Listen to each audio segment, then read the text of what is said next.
Hello. Kia ora. G'day, Kimmy's dad. Welcome. G'day. This is Ads. I'm Sean with an H. Ads is brought to you by besidetheseaside.co.nz.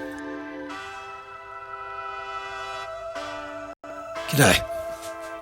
I've been a writer since 1974, goodness me. Radio, agencies, my own business.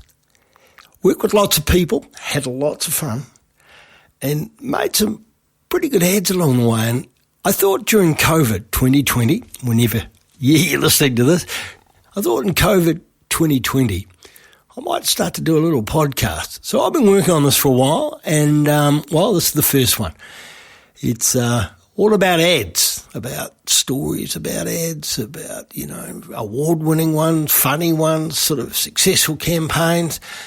I'm going to dig out a few old mates and have a chat to them, and I've got a few stories of my own, which I can embellish, I suppose. And if you're listening, and you're in radio or press or telly or whatever it is, and you've got a story about an ad or an ad that you've done, I'd just love to see it. Just send it to me and I'll do an intro for it, and we'll make up one of these podcast thingies, and, it could grow. And the other reason I think it's important is that I've been doing this too long, 40 years, but I've been doing this for a long time, and what happens is the ads get lost, and if you don't archive the story, people die, and ads get lost. And sort of a part of it's kind of really cool, almost a history of commercial and advertising and so forth and so on. I don't want to be holistic, but it's kind of a nice little reason why to do it. So if you've got a story and you've got some visual or radio or television from that story, send it to me. Let's make it work. I tell a little story about last year. I was in the finalists of some radio awards in Australia. Great awards. They're the commercial radio awards. So I live in the eastern seaboard of the North Island, right? So I do some work in Australia, hence why I was in these radio advertising awards. I was heading to the Sunshine Coast anyway to do some work, and John Williams, the bloke who's hired me, good bloke, we've been working together for a long time. One thing about John, I was thinking about John the other day, he's one of the few salespeople that kind of goes, he gets creative, but more importantly, he doesn't just get it. He understands its worth and how much more it can add to the bottom line when he does it, and he does it right. And that's why he's never afraid to bring top people in, and it's terrific. He's always done well on that. Okay, back to this awards I was talking about. So, I'm in Brisbane. I've come over from the eastern seaboard of the North Island of New Zealand. That's where I live. And, I'm heading to the Sunshine Coast, and I go to these awards in Brisbane. Now, every industry's got awards. The best architect is the best lawyer. It feels like every industry's got awards, and radio's no different. We've got ours, yep. There's the best announcer, there's the best newcomer, the best newsreader, which always kind of baffles me. The best newsreader, isn't that what you do? And of course, the ad section, the best ad, the best campaign, well, they're buried somewhere in the whole night.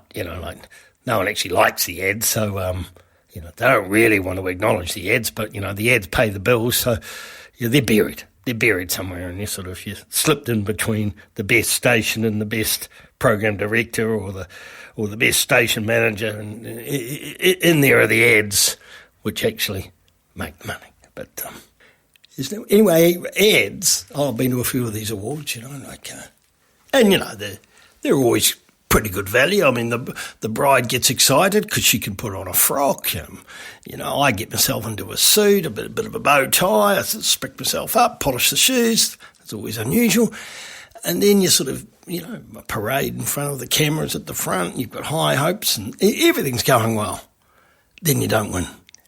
And it kind of, rest of the night sort of goes, right, rest of the night's a bit of a letdown, really. You put a smile on your face and you try and have a good time, but, unless you've won the bloody thing. Well, what will I do now? I'll keep a smile on my face for at least an hour or two before I can go home.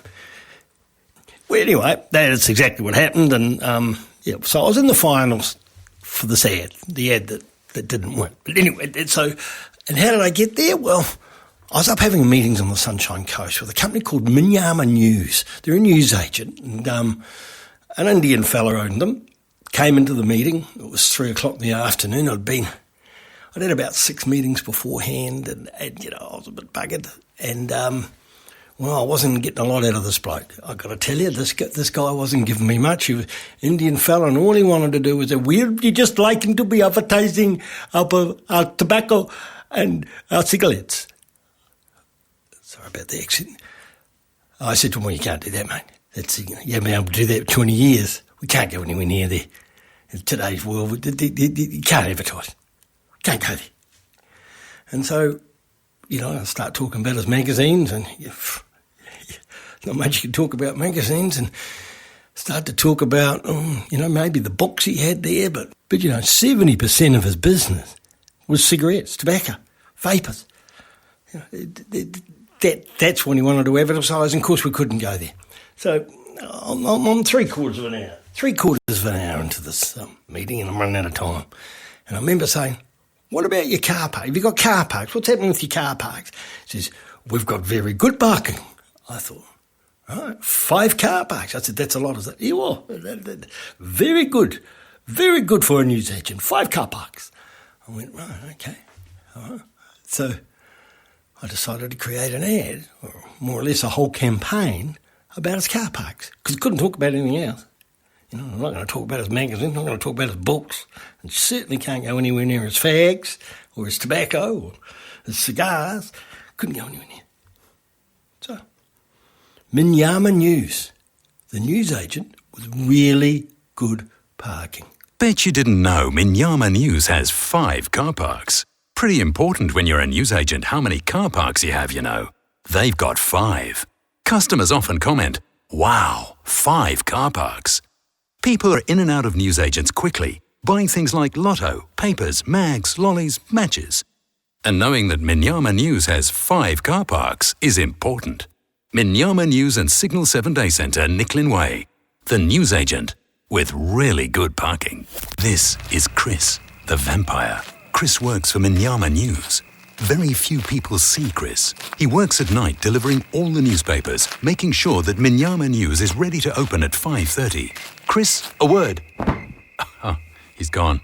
Chris the vampire, helping make Minyama News with its 5 car parks one of the sunny coast's favourites. Minyama News and Signal 7 Day Centre, Nicklin Way. The newsagent with really good parking. And a vampire. The campaign worked very well. Amazing how it resonated with people.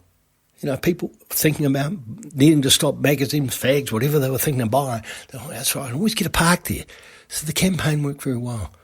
Okay, so this is ads. And ads are only going to work if I can, keep the material coming. So if you've got a story or something you'd want to share with us, email me, I'll have a look, and we'll take it from there.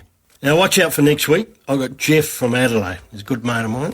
And he created a series of ads for a fish market. Won a few awards, but it tells the story of how you always need to be listening, when you're sitting with a client. Because no matter what, something will come out. And this is a really neat story about Jeff and the 7 Seas seafood market. By the way, Josh from voicemedia.com.au puts all these together for me, and he does a great job. If you're looking for a sound engineer and want to work with a top bloke, get in touch with Josh.